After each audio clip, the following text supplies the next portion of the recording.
It is episode number 16 of the River City Hardball podcast. I'm your host, Andrew Gibson, and it's a pleasure right now to welcome in the Ridgeview baseball coach. He's also the athletics director. My friend John Sgromolo joins us on the first ever River City Hardball podcast Zoom version. John, you're a veteran of Zoom. How are you?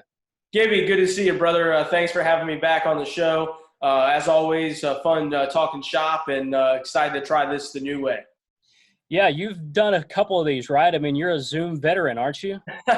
Well, during this time of COVID-19, there's been a lot of athletic directors that are doing these, kind of professional development Zoom conferences. So starting to get the hang of it and definitely feeling more comfortable for sure.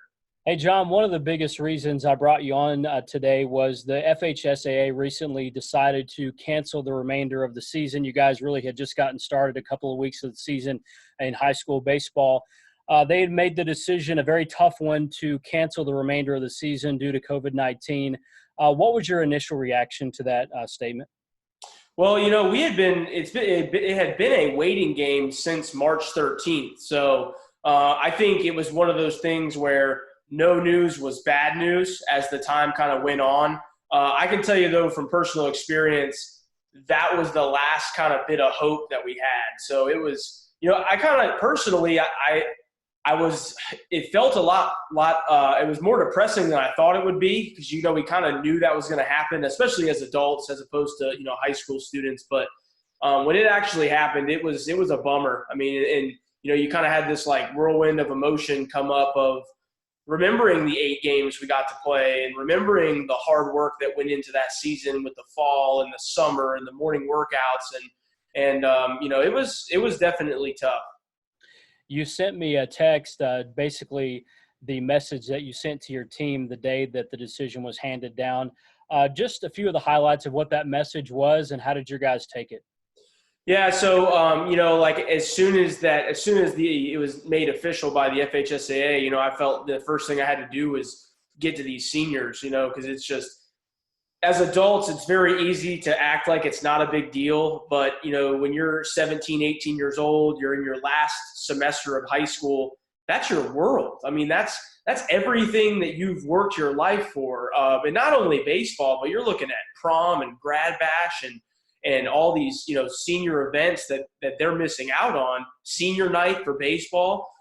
So really, I just wanted to make sure that my guys knew how much they meant to me, make sure that they knew that their 4 years at Ridgeview mattered, that they did leave their legacy. And it was almost like, giving that last game of the season that whether it's the state championship or the first round of districts, I think all coaches kind of have a go-to speech that they give at the end, making sure that guys know that the relationship doesn't stop just because you're no longer in the program. But as an alumni, you're still a very important part to us as coaches. So really just hit on that. And I think it was received well as it could be, but everyone's going through this. And, at the end of the day, there was a quote that I heard couple days ago that I really like, and it is, COVID-19 might have taken your graduation, it might have taken your senior night, it might have taken this or that, but it's not going to take your future. And that's something that I've really tried to communicate with our guys is there's a ton to work for right now. And we're going to get on the other side of this. And when we do, it's important to be prepared. And you could be winning right now. There's things you could be doing on a day-to-day basis that's going to put you ahead of someone who's not. Yeah, and it's so important with the seniors that you talk about, John. I mean, this is it for them. I mean, there are some guys that are going to go on and play collegiately. That's not everybody, as you know. But for the freshmen, sophomore, juniors, there will be another season. Next year, 2021, God willing, everything's going to be okay, and we're going to be able to play sports again. But for this 2020 senior class, I mean, there's no way for you in your position to be prepared for something like this and to talk to these guys about it. Yeah, I mean, and that's the thing that we've seen, 5 times over, not just in athletics, but in life. There's such a need for great leadership right now. Everyone wants an answer. Everyone wants a directive. So it's been a learning experience for sure. And I think that you're going to see a lot of good leadership characteristics come from this, not just from politicians and government officials, but high school kids too, because they're going to be much stronger having had went through this time of adversity. John, you mentioned you guys had played 8 games until the season was canceled. Was that enough time to have any sort of gauge on what the team that you had was going to do? Is that very small sample size? I know. So it makes me smile because we were actually on the bus headed to Lake City, Columbia to play my good friend Brian Thomas on that Friday. We were halfway there, and BT gave me a call and said, "Scrommy, shut it down. We're our superintendent." They actually took our JV team off the field, and it was like, oh my goodness, this is crazy. They were in the 4th inning, and BT said, "Look, our superintendent got a directive from the governor, and we had to shut this down." So the reason I laugh is on that following Monday, Max Preps came out with their first ranking, and we were actually ranked 5th in the entire state of Florida in 4A, and we had 3 losses. So we were 5-3, but our 3 losses were all – this is another crazy all of our losses were in extra innings to Bartram Trail. 2 of them were in extra innings, and 1 of them was on a walk-off. We lost to a great St. John's Country Day team on a walk-off by Connor Moore, the Florida State commit. We lost a absolute pitcher's duel to my good buddy Grant Bigland in Fleming Island. That was 2-1, I believe, in 9 innings. 25 combined strikeouts between Jaden Long, our sophomore, and the Cody Carwile had Georgia Tech commit. And then the other one was against Bartram in 8 innings on opening night. So we were playing really, really good baseball. I was really proud of the 5 victories that we did have. We were able to beat Bowles. We were able to beat Trinity Christian, some quality private school programs. So I was just shocked as far as the ranking, but that really kind of hopefully will give coaches a good gauge going into next year that your strength of schedule is going to matter. A couple of standouts from this year in the 8 games that you played. You mentioned Jaden Long. He was really pitching well for you, wasn't he? Yeah, I mean, just what a cool little season he had. I think I'd have to look at the exact numbers, but I think he had his strikeout to innings pitched ratio was 2-1. So, I mean, he was at 23 or 24 strikeouts in 10 innings or something crazy. He was unbelievable. And, he was out to a great start. His older brother, Richie, JU commit, was doing the same thing. Ryan Dickey, our center fielder, was hitting over 400. Max Williams blasted one out of the yard against Middleburg at home. It was just exciting. I mean, the more I talk about it, I'm getting kind of emotional because it's kind of we were firing on all cylinders. But nevertheless, with all that being said, it's a shame to see a season cut short, not just for our seniors, but for everybody. Do you think they made the right decision? Because here we are, the 4th of May, and now businesses and things of that sort are starting to open back up in Jacksonville. I mean, it's a very tough decision to make, and they're in a very tough spot. Do you think there was maybe more of a window than maybe they thought?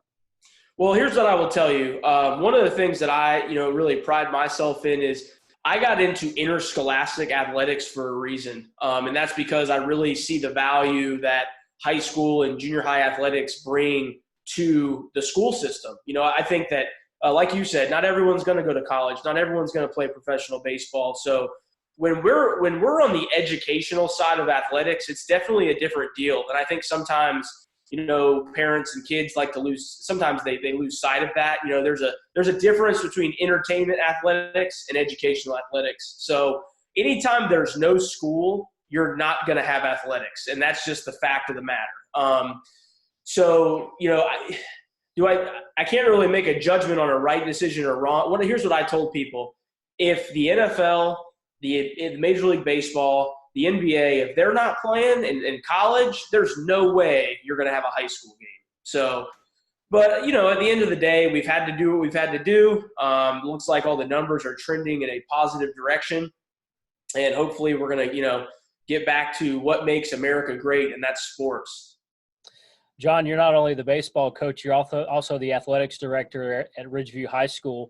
I mean, you're juggling a lot of different sports. It's not just baseball. How have you handled that from an AD position? So, a lot like I handled our program, I think it's very important to recognize our seniors. I'm really proud of our county office. We have this really big banquet. It's the we have an all-county team that's called the Clay All-County Coaches Team. And essentially coaches from every single sport in our county select they at the end of each season, they sit down and they meet and they select the all-county team. Well, part of that is all of the first teamers get to go to this huge ESPY type award ceremony, and that obviously got canceled. Over 1,000 people attend. I mean, it's a big deal. But one of the things our county is doing is we're still going to honor those first teamers. We're going to do a drive-up little interview session there, keeping the social distance guidelines. But nevertheless, it's still going to be a big deal for all of our first team award winners. And, so I just think that it's important, one, to honor the seniors and make sure that they know that just because the season was, canceled, that we're not just saying get out of here and you don't matter. That's not the case at all.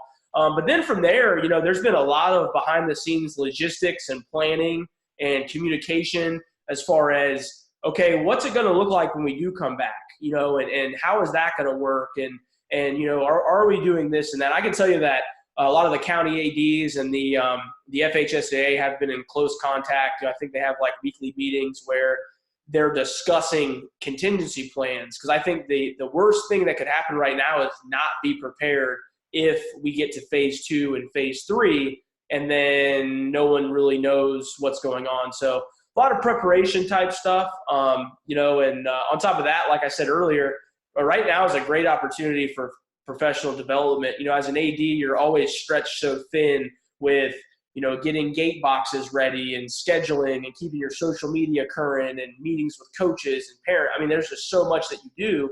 And a lot of times professional development kind of gets kicked to the back burner. But, right now I think it's going to be like a powder keg. Whenever they say, hey, the green light, you're going to see a lot of really cool things happening. John, have you been given any guidance, any communication on when, things may be coming back to normal? Are we talking about hopefully the fall? I mean, obviously spring sports are canceled, but are we looking at possibly being back to full go in the fall?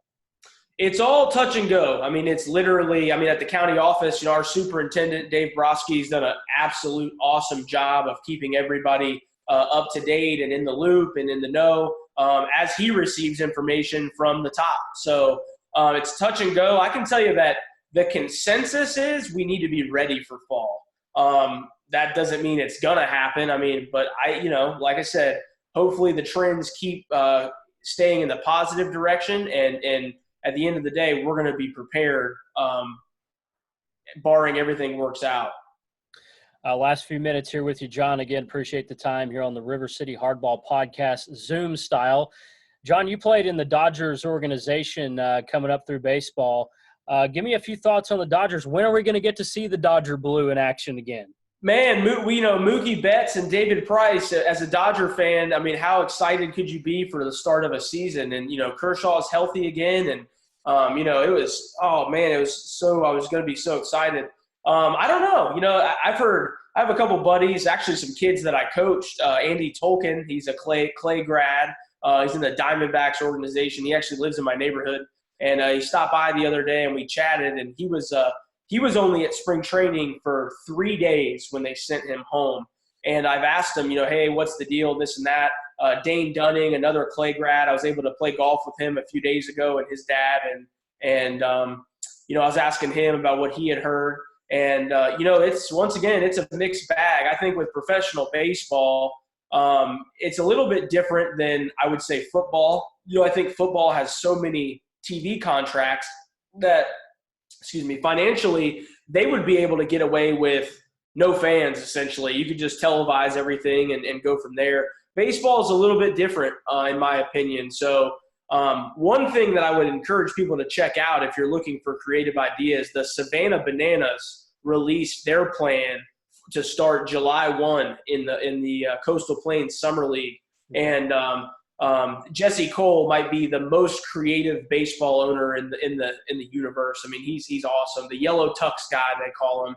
And what they have proposed is the stadium will be at 50% capacity. Each family or individual or group will have social distance around them in the stadium.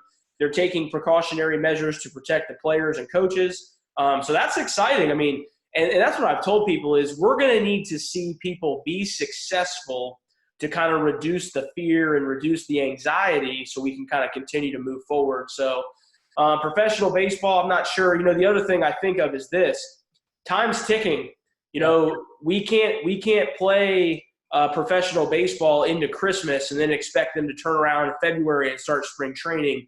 I guess you could say the baseball circadian rhythm doesn't really work that way. So shortened season, expanded rosters. I've heard rumors of no minor leagues, maybe just making it a major league 40, 45-man roster, keeping the teams quarantined, no fans. But then you start getting into the question of, player association contracts and that kind of stuff as far as bargaining agreements. Is that something the players are willing to do? They've had a lot of downtime, 2 to 3 months off. Are they going to be willing to go out and risk getting injured? I don't know. We'll see. It's interesting. I don't know if this is true or not. We'll see if it has legs. I haven't checked Twitter in the last 20 minutes or whatever. But Trevor Plouffe, who used to play the Twins and the Phillies, played in the big leagues for 9 seasons. He came on Twitter a few minutes ago and said that he's hearing from multiple sources that spring training number 2 is going to be June 10th and that baseball is going to start July 1. I would love to see that. Because like you said, the clock is ticking. George Carlin was famously said, baseball is the game with no time. Well, time's ticking now, John. They got to get something going. I've said this many times on our show on 1010XL. Baseball has a lot of ideas. I don't know that they have a plan yet, and they've got to have a plan if they're going to play even a shortened season, John. Well, you look at the diversity of Major League Baseball and diversity in terms of geographic location. Obviously, this has really hurt New York City tremendous. That whole Northeast kind of corridor has been, just devastated by COVID-19. So you look at geographical location, so I've also seen the old, someone might have just made it up, but it was kind of a good idea in like reshuffling the leagues and that kind of thing, by geographical location. So there's less travel.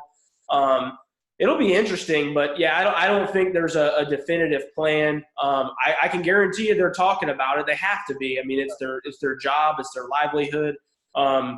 Having a full kind of just no season, I don't know. I don't know if that benefits many people.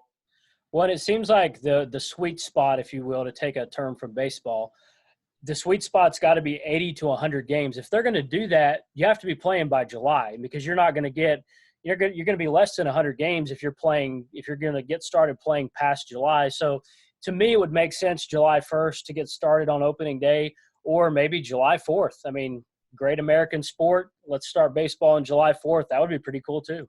It would, and I just think of more, there's so many questions that pop in my head. You look at, once again, entertainment athletics as opposed to interscholastic, there's a lot of guys that have, contract bonuses and type things where, hey, if you're an all-star, you get X, or if you do this, you get Y. So how does that affect the game? You know what I'm saying? So I think that's going to be interesting to see how all that plays out as well, for sure. So a lot of questions. In the meantime, we have Korean baseball, John, on ESPN, 1 a.m. This coming morning. Are you going to be up to watch that? I don't know about 1 a.m., but I'm definitely going to try to tune in and see some baseball. Do you know if there's fans? Do they have fans, or I don't think so? They're not going to have fans, but they're going to have the ESPN broadcast booth, and they're going to be televising it. And at least that's some live baseball because we don't have any right now. Yeah, for sure. I'm getting tired of watching golf reruns. I already know what happens. All right, good stuff, John. We appreciate your time. John Sgromolo, the head coach at Ridgeview, also the athletics director, joining us on the River City Hardball podcast. Stay safe, John, and hopefully we'll have baseball again soon, man. Thanks, Gibby. Appreciate it. All right, thanks, John.